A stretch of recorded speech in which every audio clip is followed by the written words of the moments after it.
I'm Lisa Gates, and I am the Director and Advisor for the Masters in Post-Secondary Educational Leadership with a specialization in Student Affairs, and the Director and Advisor for the SDSU Leadership Minor. I am a first-generation college student, and I'm first-gen because I am the first in my family to complete an AA degree, and also a bachelor's and a master's and then a PhD. I never had any pressure from my family to go to college. They never asked me, what are you going to do when you graduate from high school?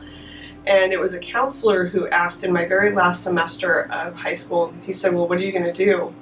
And I said, I'm not sure, but I think I might attend Cypress College. He said, you should be going to a four-year institution. And that just seemed like the most ridiculous thing I had ever heard. And then for about a year, I kind of floundered and was not sure if I was college material.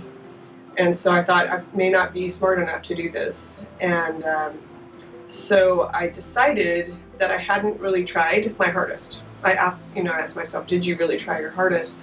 And the answer was no. And I thought, okay, I'm going to regroup and I'm going to at least give it my best. And then if I still don't do well, I'll know for sure that I'm not made to do this. When you need help, ask for it sooner rather than later, and that everybody needs help sometimes. And so, I think be sure to ask for the help that you need when you need it. I think that's one. I think two, understand that being a first-generation college student actually is not just a position of deficit, that, going back to the resilience piece and the persistence piece and all of that, we have the opportunity to cultivate characteristics or character that maybe other students who don't have the same kind of challenges have the opportunity to develop in that way.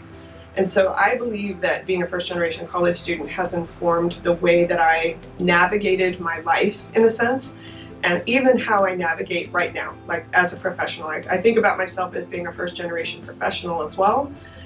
And I think that it has made me more empathic.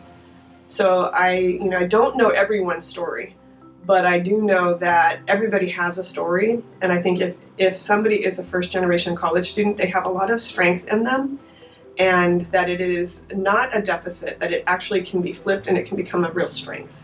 I really do believe that.